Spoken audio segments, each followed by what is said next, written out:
بسم الله والصلاة والسلام على رسول الله maanta waxaan ka hadlayaa bishii sagaalaad oo ay sanadka muslimiinta ay ku jirto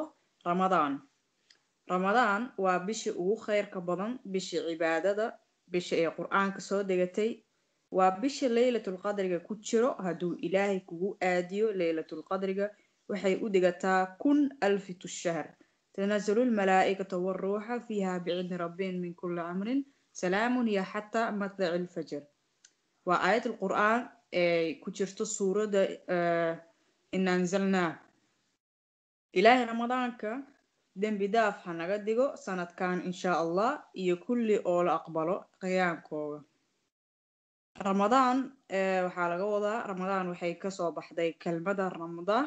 قرح دا مركي آد أكلولاتي oo bucaadka ka dhacday waa wirwir waxaa laga wadaa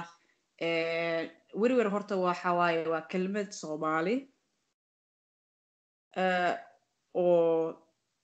markay qoraxda kululaato iyo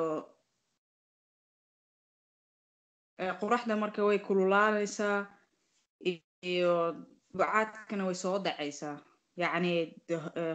hawada dhan way isbedelee odas way bedelee waa wirwir af Soomaali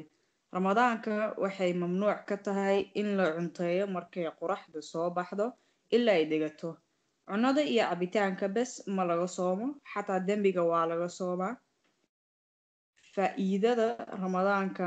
waxay tahay inaad bin aadan fiican noqotid oo dambiyaasha oo aad waxaa laga yaabaa maalin kasta inaad geshid adiga oo ogeyn inaad iska kala yaraysid oo lagu dambi dhaafo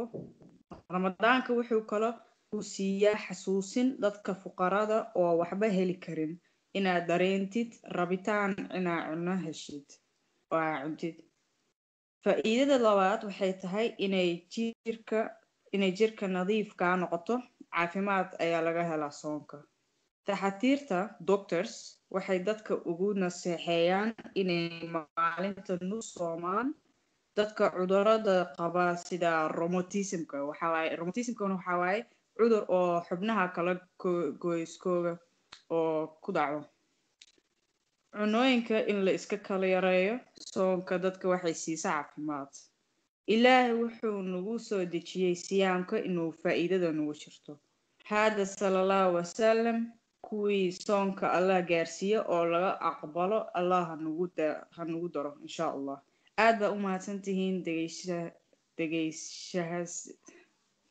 ma hadli karo maanta sorry ma aad baad u mahadsantihiin dhegeysashadiina mahadsantihiin